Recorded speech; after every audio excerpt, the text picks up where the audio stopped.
जरूर, मैं आपको एक दर्दनाक पति पत्नी की कहानी सुना सकता हूँ। एक नजर में एक जोड़ा जो प्यार में बंधा था, धीरे धीरे दूर होता जाता है। जीवन की चुनौतियां और गलतफहमियां उनके रिश्ते को खोखला कर देती हैं। पूरी कहानी। राहुल और अंजलि की शादी एक प्रेम विवाह था। दोनों एक दूसरे के प्यार में पागल थे। लेकिन शादी के कुछ साल बाद चीजें बदलने लगी। राहुल अपने करियर पर ज्यादा ध्यान देने लगा और अंजलि घर और बच्चों की देखभाल में व्यस्त हो गई। धीरे धीरे उनके बीच बातचीत कम होने लगी। राहुल काम से थककर घर आता और अंजलि घर के कामों में उलझी रहती। उन्हें एक दूसरे के लिए समय निकालना मुश्किल हो गया।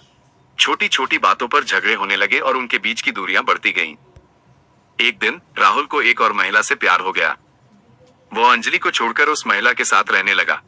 अंजलि के लिए यह सदमा बहुत बड़ा था। उसे समझ नहीं आ रहा था कि आखिर ऐसा क्यों हुआ। अंजलि अकेली पड़ गई। उसे अपने बच्चों का ख्याल रखना था और साथ ही उसे अपनी जिंदगी को फिर से शुरू करना था। यह उसके लिए बहुत मुश्किल समय था, लेकिन उसने हिम्मत नहीं हारी। उसने अपने बच्चों के लिए और अपने लिए एक नई जिंदगी शुरू करने का फैसला किया। कहानी से सीख। संचार महत्वपूर्ण है। किसी भी रिश्ते को मजबूत बनाने के लिए संचार बहुत जरूरी है। एक दूसरे को समय दें, अपने साथी को समय दें और उनकी भावनाओं को समझने की कोशिश करें। छोटी छोटी बातों पर झगड़ा न करें। छोटी छोटी बातों पर झगड़ा करने से रिश्ते खराब हो सकते हैं। एक दूसरे का समर्थन करें। अपने साथी का सपनों को पूरा करने में मदद करें और उनके साथ खड़े रहें। ये सिर्फ एक कहानी है। हर रिश्ते में अलग अलग परिस्थितियां होती हैं। क्या आप कोई और कहानी सुनना चाहते हैं? यहाँ कुछ अन्य विकल्प हैं। एक प्रेरक कहानी, एक जोड़ा जो मुश्किलों के बावजूद एक साथ रहता है। एक दर्दनाक प्रेम कहानी। एक नजर में एक जोड़ा जो प्यार में बंधा था, धीरे धीरे दूर होता जाता है। जीवन की चुनौतियां और गलतफहमियां उनके रिश्ते को खोखला कर देती हैं। पूरी कहानी। राहुल और अंजलि की शादी एक प्रेम विवाह था। दोनों एक दूसरे के प्यार में पागल थे। दोनों ने साथ में कई खूबसूरत पल बिताए। लेकिन शादी के कुछ साल बाद चीजें बदलने लगी। राहुल अपने करियर पर ज्यादा ध्यान देने लगा और अंजलि घर और बच्चों की देखभाल में व्यस्त हो गई।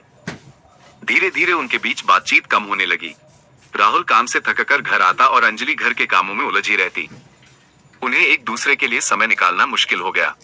छोटी छोटी बातों पर झगड़े होने लगे और उनके बीच की दूरियां बढ़ती गईं। एक दिन राहुल को एक और महिला से प्यार हो गया। वो अंजलि को छोड़कर उस महिला के साथ रहने लगा। अंजलि के लिए यह सदमा बहुत बड़ा था। उसे समझ नहीं आ रहा था कि आखिर ऐसा क्यों हुआ। अंजलि अकेली पड़ गई। उसे अपने बच्चों का ख्याल रखना था और साथ ही उसे अपनी जिंदगी को फिर से शुरू करना था। यह उसके लिए बहुत मुश्किल समय था, लेकिन उसने हिम्मत नहीं हारी। उसने अपने बच्चों के लिए और अपने लिए एक नई जिंदगी शुरू करने का फैसला किया। कहानी से सीख। संचार महत्वपूर्ण है। किसी भी रिश्ते को मजबूत बनाने के लिए संचार बहुत जरूरी है। एक दूसरे को समय दें, अपने साथी को समय दें और उनकी भावनाओं को समझने की कोशिश करें। छोटी छोटी बातों पर झगड़ा न करें। छोटी छोटी बातों पर झगड़ा करने से रिश्ते खराब हो सकते हैं। एक दूसरे का समर्थन करें। अपने साथी का सपनों को पूरा करने में मदद करें और उनके साथ खड़े रहें।